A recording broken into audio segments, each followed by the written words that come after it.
সুপ্রিয় দর্শক, হক green world চ্যানেলে আপনারা জানাই স্বাগত। আচ্ছা, থাম্বনেল এবং টাইটেল দেখে বুঝে গেছেন এটি হচ্ছে একটি ডেভিলস ব্যাকবোন গাছ। এর নাম যে ডেভিলস ব্যাকবোন কেন হলো আমি ঠিক বুঝে উঠতে পারছি না, যদিও এটি একটু সিট দ্বারা বা মেরুদণ্ড যাকে বলা হয়, তো এটা তো আমাদের মতোই, কিন্তু হঠাৎ করে ডেভিলসের নামটা কেন আসলো জানি না। একমাত্র উদ্ভিদ বিজ্ঞানীরাই এর নামকরণ করেছেন, জানি না এর পেছনে কারণ কি। সে যাই হোক, গাছটি কিন্তু সত্যি দৃষ্টিনন্দন। মানে এত লো মেনটেন্স গাছ আমরা মানে ইনডোর এবং আউটডোর দুটো জায়গায় রাখতে পারি। তবে হ্যাঁ, যদি গাছটিকে আপনি আউটডোরে রাখেন তাহলে এর গ্রিনিশ ভাবটা, মানে সবুজাও ভাবটা একটুখানি ফ্যাকাসে হয়, লালচে টাইপের হয়। কিন্তু যদি আপনি এটা সেমি শেড বা শেডেও রাখতে পারেন তাহলে কিন্তু এর সবুজাও ভাবটা একটু বেশি হয়ে যায়। সমস্যা হচ্ছে আমার একটি ছোট্ট ভুলের জন্য গাছের পাতা কিন্তু অনেকটাই কম, অর্থাৎ জলের পরিমাণটা বেশি হয়ে গেলে কিন্তু এর পাতাগুলো নিচের দিক থেকে কিন্তু একটু খুলে পড়ে যায়। আপনি দেখতে পাচ্ছেন তুলনামূলকভাবে গাছের পাতাটা একটু কম, তবে জল অবশ্যই কম দিতে হবে, জল খুব একটা রিকোয়ার্ড করে না। তো এটা আপনাদের একটু জানিয়ে দেওয়া ভালো, আমার অভিজ্ঞতা শেয়ার করছি আপনাদের সঙ্গে।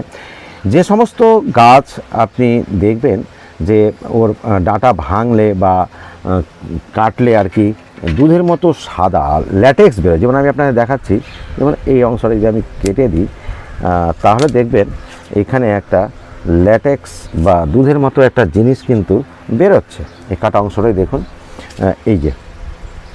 তো এরকম যদি কোনো গাছের ডাটা যদি আপনার হয় ল্যাটেক্স বা তরুক্ষীর বের হয়, তাহলে বুঝে নিতে হবে যে ওই গাছের জলের পরিমাণটা অনেক কম রিকোয়ার্ড হয়, অর্থাৎ জলের পরিমাণটা আপনাকে খুব কম দিতে হবে। কারণ এরা জল কম পেলেও কিন্তু এদের শরীরে এই ল্যাটেক্সটা জলের কাজটা এরা মিটিয়ে নেয়, চাহিদাটা মিটিয়ে যায়। তাহলে আজকে এটা একটা নতুন অভিজ্ঞতা আমার তো হলোই, জানি আপনাদেরও হয়তো অনেকেরই জানা না থাকলে এটা বুঝে নিতে হবে।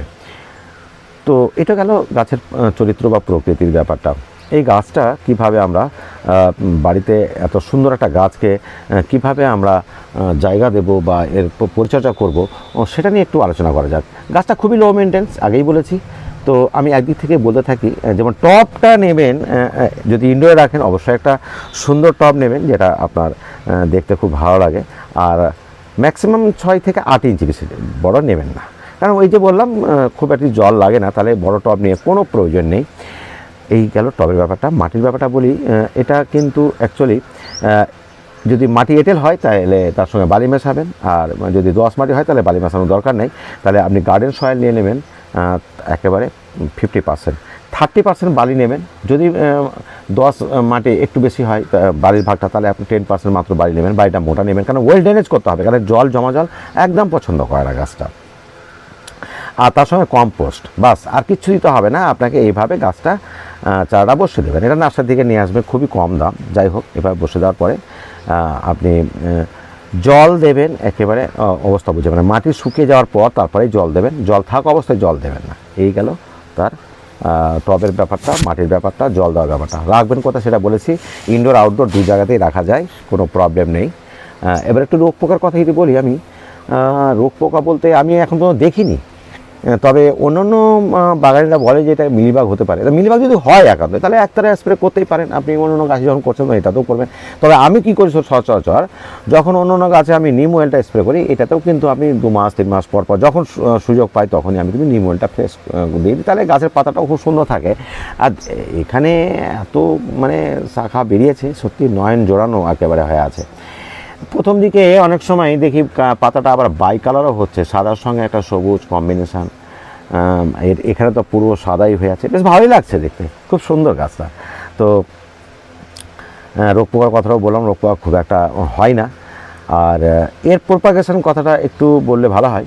তো এইভাবে ডালটা কেটে যদি আপনি বসিয়ে দেন তাহলে কিন্তু অল্প, যে কোনো ডাল পাতা সমেত লাগবে এরকম নয়, এর থেকে একটু বড় ডাল বা যে কোনো যেটা আপনার গাছটা দৃষ্টিনন্দন হচ্ছে না, ধরুন একটা ডাল বেরিয়ে গেছে, ঝুলে গেছে, সেরকম একটা ডাল কেটে নেবেন, কেটে নিয়ে আপনি ছোট্ট পটে বসিয়ে দেবেন।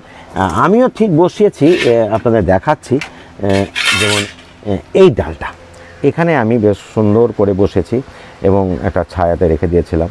তো আমি বাইরে থেকে বোঝা যায় না যে এর শেকড় হয়েছে কি না। আপনাদের সামনেই যদি আমি এটাকে খোলার চেষ্টা করি তাহলে হয়তো আমিও বুঝতে পারবো যে শেকড়টা অলরেডি হয়েছে কি না।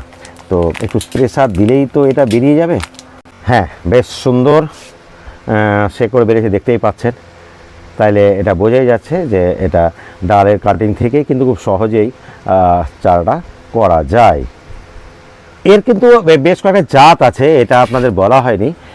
জাত বলতে আমার কাছে আরেকটা জাত আছে, যেমন দেখুন এই যে এটা অ্যাকচুয়ালি আমরা গ্রাম বাংলায় দেখি যে জমির বেড়া দিয়ে জমিটাকে সেপারেট করা হয় গরু ছাগলের জন্য, কারণ এই গাছটা গরু ছাগলে খায় না, ফলে জমিটাকে এটা পার্টিশন দেওয়ার কাজে খুব ব্যবহার হয়। আমরা এটা ছোটোবেলায় দেখেছি গাছটা। তবে এখন যেমন সবুজ আর সাদার কম্বিনেশন রয়েছে, সবুজ আর সাদার কম্বিনেশন এই গাছটার পাতাগুলোতে আছে, কিন্তু এটা শীতকাল পড়ে গেলে কিন্তু এখানে একটা গোলাপি কালারটা চলে আসবে। যেমন এই পাতাটাতে একটু ভেঙে দেখেন, এই পাতাটাতে যেমন একটু গোলাপি কালার আছে, সেটা কিন্তু বর্ডার এলাকাটা পুরোটাই কিন্তু চলে আসবে তখন গোলাপি কালার, তখন আরও দেখতে সুন্দর লাগে শীতকালে। তো এটাও একটা ডেভিস ব্যাকবোনেরই একটা জাত, জানি না এই ধরনের কেন নাম। তো বন্ধুরা, যাই হোক, আমি আর দীর্ঘায়িত করছি না ভিডিওটি। আর যদি আপনাদের পছন্দ হয় তাহলে অবশ্যই লাইক, শেয়ার, কমেন্ট করবেন, এবং যারা সাবস্ক্রাইব করেনি আমার চ্যানেলটিকে এরকম নিত্য নতুন ভিডিও দেখার জন্য চ্যানেলটিকে সাবস্ক্রাইব করবেন। তো বন্ধুরা, আজ এই পর্যন্তই। ভালো থাকুন, সুস্থ থাকুন, ধন্যবাদ।